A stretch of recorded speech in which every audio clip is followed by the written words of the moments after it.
God, Father is revealing His heart.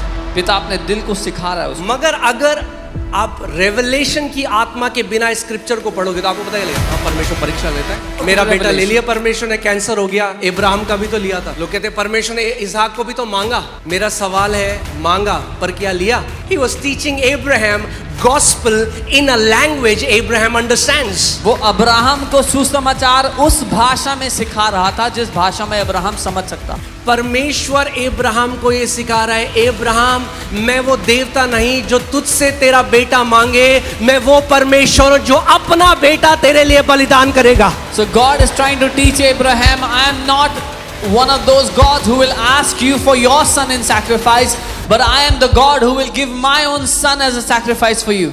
Romans 4:12, 12 Romans 4:16, Romi 4:16, Galatians 3:7, गलातियों 3:7, Galatians 3:9, 3:9, Galatians 3:29। गलातियों 3:29। इन सब आयतों में पौलुस बताता है कि इब्राहिम हमारे विश्वास का पिता है। In all these verses, Paul writes, Abraham is our father of faith. That means if you want to learn true faith, you look at Abraham. इसका मतलब अगर आप सच्चा विश्वास सीखना चाहते हो तो अब्राहम की ओर देखो। Okay, are you guys with me? मेरे साथ हो। अगर विश्वास सीखना है तो बाइबल कह रही है, परमेश्वर कह रहा है, look to Abraham your father. If you want to learn faith, the Bible is saying Abraham की ओर देखो, अपने पिता की ओर। क्योंकि यूजुअली इस बात को समझो, जो आपके उदाहरण हैं आप वैसे ही बढ़ने लग जाते हो और जो फल उनके जीवन में हैं वही फल आपके जीवन में भी होने लग जाते हैं। Because you start to grow like those who are your examples, and the fruit they have in their life, you will also start to have in your life. Okay? अब जब मैं ये वचन बना रहा था, जब मैं मनन कर रहा था, तो ये बहुत बड़ी स्टडी है, मैं आपको बता रहा हूँ इब्राहिम के ऊपर, शायद महीनों लग जाएं। When I was preparing this word, it would take months to cover this. और बहुत कुछ इंपॉर्टेंट चीज हम सीखेंगे, इसीलिए मैं चाहता हूँ आप पूरा ध्यान धरकर आज इस बात को सीखना। And we learn very important things, so I want you to pay बहुत close सारी attention. चीजें हैं जो इब्राहिम से हम सीख सकते हैं, मगर पहली चीज जो हम इब्राहिम के जीवन से सीखते हैं वो है radical obedience. Many things we can learn from Abraham's life, but the first thing we learn from his life is radical obedience. केवल आज्ञाकारिता नहीं, नॉट जस्ट ओबीडियंस, केवल आज्ञाकारिता नहीं, रैडिकल अनक्वेश्चनेबल ओबीडियंस। बेशर्तिया आज्ञाकारिता जिस पे कोई सवाल ना उठाया जाए। ओके, सो मैं आज आपको, आपने सुना होगा कई लोग बोलते हैं परमेश्वर परीक्षा लेता है, देखो इब्राहिम की भी तो ली। आज हम उससे सीखेंगे कि क्या उस स्टोरी के अंदर क्या भेद है, क्यों परमेश्वर ने इब्राहिम से बोला मुझे अपना बेटा दे। Many people say that God tested Abraham, so we will learn from that story. Genesis 22:1 और 2। Genesis 22:1 and 2. Now it came to pass after these things that God tested Abraham. इन बातों के पश्चात ऐसा हुआ कि परमेश्वर ने अब्राहम की परीक्षा की। Okay, pay attention, focus. And he said, here I am. उससे कहा मैं यहाँ हूँ। Then he said, take now your son, your only son Isaac, whom you love.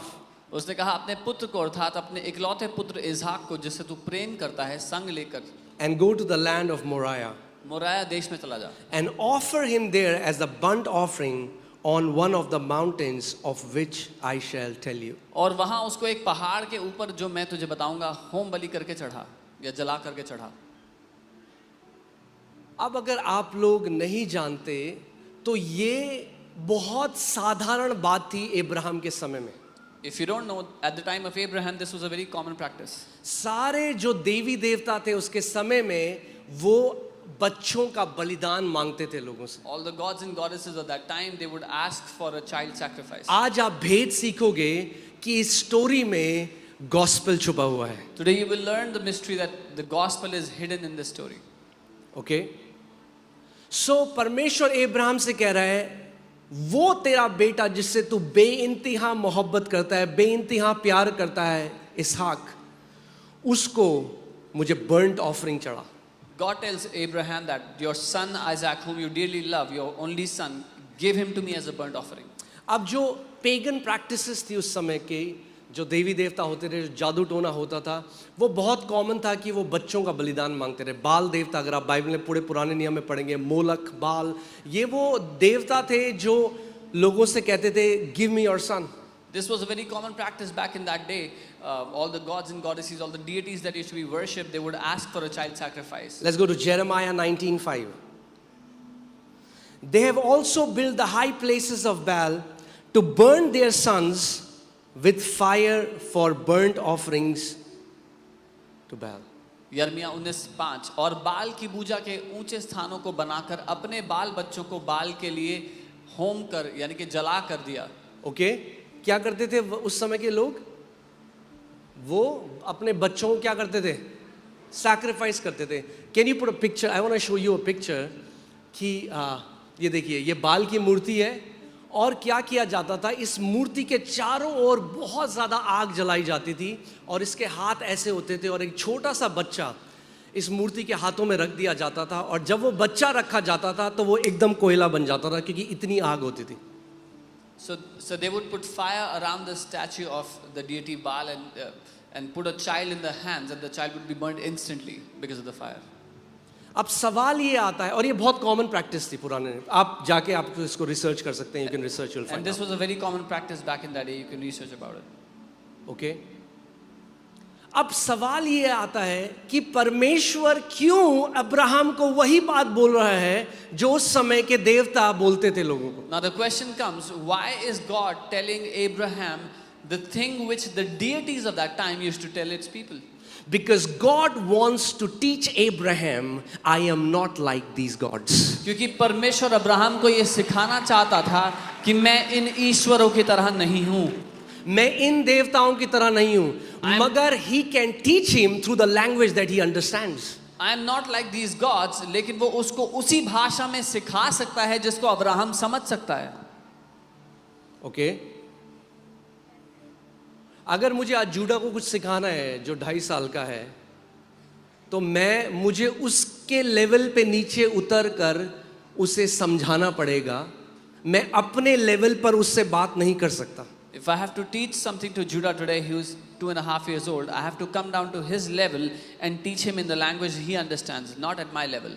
Abraham का बैकग्राउंड भी पेगन है, यानी वो भी मूर्ति पूजक था। Abraham came from a pagan background, used to worship idols. सो वो जानता है ऐसे देवता बात करते हैं, बलिदान मांगते हैं। So he knew that this is how these deities speak. अब जो जीवित परमेश्वर है, जो पिता है, वो उसे कुछ सिखाना चाहता है कि मैं अलग हूं Abraham. Now the living God, the Father wants to teach him something, that I am different, Abraham. तो वो कहता है अब्राहम, वो तेरा जो बेटा है जिससे तू बहुत प्यार करता है, your beloved son Isaac. So he tells him, Abraham, your son, just whom you dearly love, Isaac, उसको मेरे पास लेकर आ और उसको होम बलि करके चढ़ा। bring him to me as a burnt and offer as a burnt offering.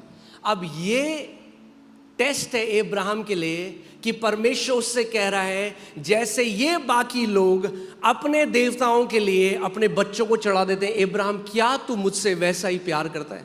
Now this is a test for Abraham, questioning him, as these people offer their children to their gods. Abraham, do you love me the same way? Will you do that for me?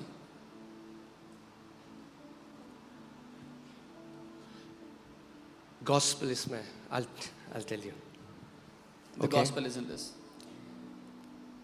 Hebrews 11:17-19.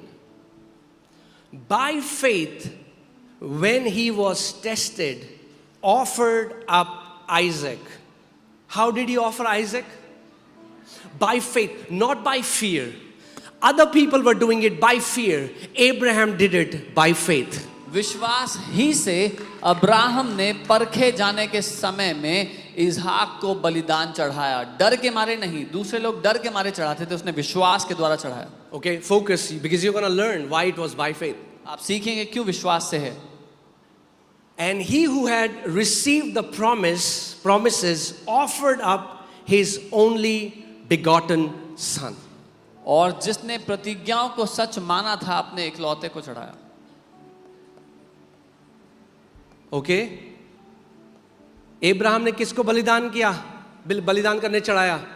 his only begotten son. Abraham ने अपने इकलौते पुत्र को चढ़ाया. For God so loved the world that he gave his only begotten son. क्योंकि परमेश्वर ने जगत से ऐसा प्रेम किया कि उसने अपने इकलौते पुत्र को चढ़ाया, दे दिया. This word begotten comes from the Greek word monogenes, which means a prototype, one of a kind. Can you put the meaning?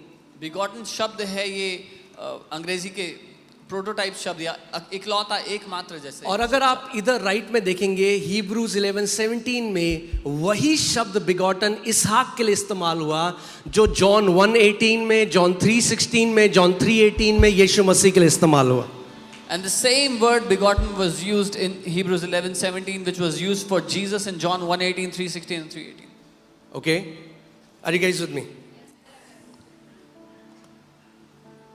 What God is trying to teach, परमेश्वर अब्राहम को ये सिखा रहा है, अब्राहम मैं वो देवता नहीं जो तुझसे तेरा बेटा मांगे, मैं वो परमेश्वर जो अपना बेटा तेरे लिए बलिदान करेगा. So God is trying to teach Abraham, I am not one of those gods who will ask you for your son in sacrifice, but I am the God who will give my own son as a sacrifice for you. Okay, are you getting? God, Father is revealing his heart. पिता अपने दिल को सिखा रहा है उसको. मगर अगर आप रेवलेशन की आत्मा के बिना स्क्रिप्चर को पढ़ोगे तो आपको पता चलेगा हाँ परमेश्वर परीक्षा लेता है. But if you read this without मेरा बेटा ले revelation, लिया परमेश्वर ने, कैंसर हो गया, अब्राहम का भी तो लिया था. if you read this without revelation, you will see God is testing how God tested Abraham, asked for his son, God has asked for my son in cancer. लोग कहते हैं परमेश्वर ने इसहाक को भी तो मांगा. मेरा सवाल है मांगा पर क्या लिया? People say God asked for Isaac. Yes, he did ask, but did he take Isaac? No. He was teaching Abraham gospel in a language Abraham understands. वो अब्राहम को सुसमाचार उस भाषा में सिखा रहा था जिस भाषा में अब्राहम समझ सकता. अब्राहम तूने बहुत सारे देवी देवताओं को जाना मगर मैं अलग हूं Abraham. Abraham, you have known many gods, but I am different. मैं बलिदान लेने वाला नहीं, मैं बलिदान देने वाला परमेश्वर. I am not the one who takes sacrifices, I'm the one who gives sacrifices. हम कभी जाएंगे, मैं ओल्ड टेस्टमेंट से आपको ले जाऊंगा. इतना सुंदर है जब आप देखोगे वचन कितना सुंदर है जिसमें यीशु मसीह हर पन्ने में छुपा हुआ है. Sometime we will go from the Old Testament and see how beautiful it is where Jesus is hidden in every page. Sometimes Christian would say, after Jesus it's new covenant. Old Testament Jesus was not there. Can I tell you, in Old Testament Jesus is everywhere. कई बार लोग बोलते हैं पुरानी वाचा में यीशु नहीं थे, नई वाचा की बात अलग है, लेकिन पुरानी वाचा में हर जगह पर यीशु मसीह है. Jesus said, before Abraham was, I am. यीशु ने कहा इससे पहले कि अब्राहम था मैं हूं. Okay? So gospel सुना रहा है परमेश्वर, गुड न्यूज़ बता रहा है. God is telling him the gospel. But अब कुछ डिटेल्स देखते हैं. Okay, Let's see some details. This son is a son that Abraham loves. ये जो बेटा था ये वो था जिससे अब्राहम प्यार करता था. Is the son of a promise. ये वायदे की संतान है. And he is the only begotten. और ये इकलौता जन्मा बेटा अब है. इसका मतलब ये नहीं अब्राहम के और बच्चे नहीं हुए. This doesn't mean Abraham didn't have other children. Isaac is not the only son of Abraham. Isaac is the only begotten son of Abraham. इसहाक केवल एक इकलौता जन्मा नहीं लेकिन उसका एक ओनली बिगॉटन बेटा है. यानी वो अलग है बाकी सबसे. That means he is different from the rest. Amen? All right.